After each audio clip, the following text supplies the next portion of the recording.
Cincin boleh-boleh aja pakai cincin, tapi kalau cincinnya menjadi jimat ini yang menjadi masalah ya. Jimat kesaktian. Kalau pakai cincin jadi apa sakti lah misalnya. Allahu Rabbi wal Islam dini wa Muhammadan Rasulullah. Kemudian yang ketiga adalah secara etimologi iman itu berarti pengakuan atau pembenaran. Secara istilah iman itu berarti pengakuan atau pembenaran. Adapun secara bahasa ya, secara istilah, secara terminologi, iman itu berarti pembenaran dan pengakuan yang mendalam akan 6 hal tadi. Yang pertama adalah iman kepada Allah Subhanahu wa taala. Pencipta alam semesta yang tidak bisa disekutukan, tidak punya sekutu. Allah Al-Ahad. Allahu Ahad. Allah yang Maha Satu. Iman kepada Allah yang Maha Satu yang kita tidak bisa berlaku musyrik. Kita tidak boleh berlaku musyrik, menduakan Allah, menyembah kepada Allah tapi juga menyembah kepada yang lain. Nah, ini nggak boleh.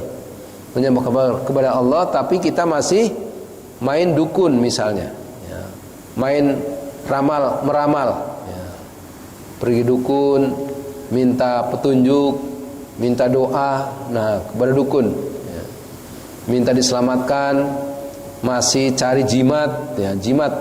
Kalau orang ini ada yang jimatnya apa, misalnya cincin, cincin boleh-boleh aja pakai cincin, tapi kalau cincinnya menjadi jimat ini yang menjadi masalah ya.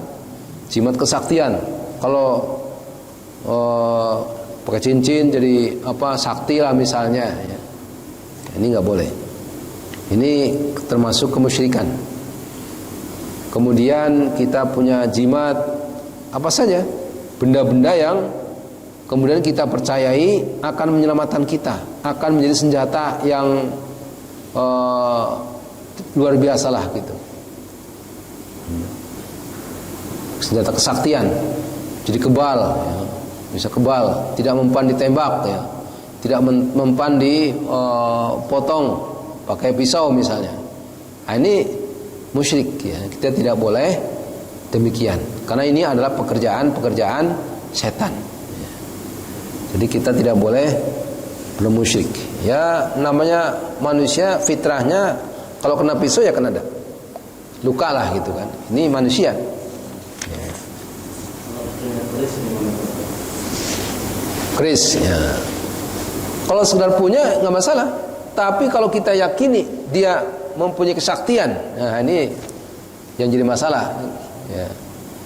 Keris kan ada yang keris hiasan ya kan, keris hiasan seni ya boleh-boleh saja, tapi kalau kita meyakini keris itu punya kekuatan, nah ini yang menjadi haram, menjadi musyrik.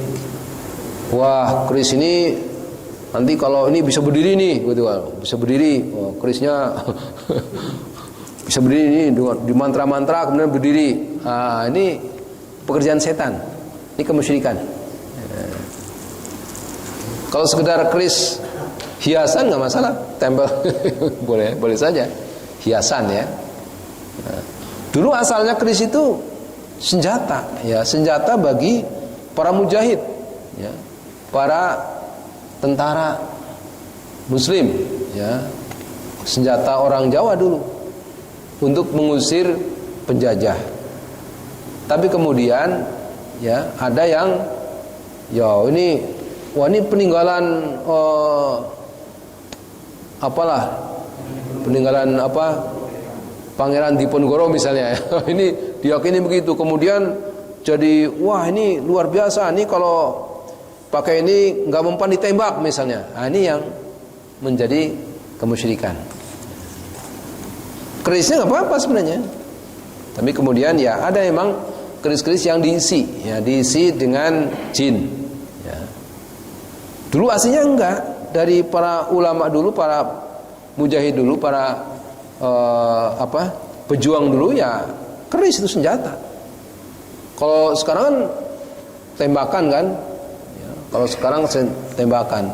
Dulu belum ada sistem tembakan ya, pakai keris dan sebagainya.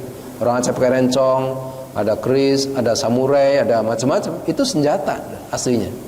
Tapi kemudian diselewengkan, diisi jin, ya ada yang bisa terbang dan sebagainya. Ini yang menjadi kemusyrikan. Nah, ini kita kalau kita ingin lurus akidahnya, ya kita tidak bermain-main dengan setan. Wala tattabi'u khutuwati syaitan innahu lakum aduwwum mubin. Ya.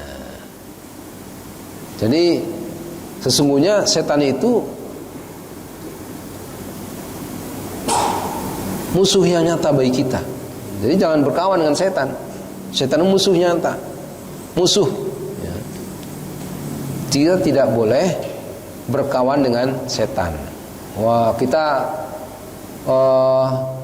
misalnya taruh sesuatu benda sehingga rumah kita ini tidak bisa maling masuk misalnya. Ada kan di pojok sono, pojok sini ditanam apa gitu kan, supaya nggak ada maling yang bisa masuk misalnya, atau menjadi apalah gitu. Nah, ini musyrik ya. Kita tanam dalam badan kita sesuatu sehingga kita menjadi sakti, tidak mempan ditembak, kita jadi badannya kekar misalnya ya ini sesuatu yang musyrik.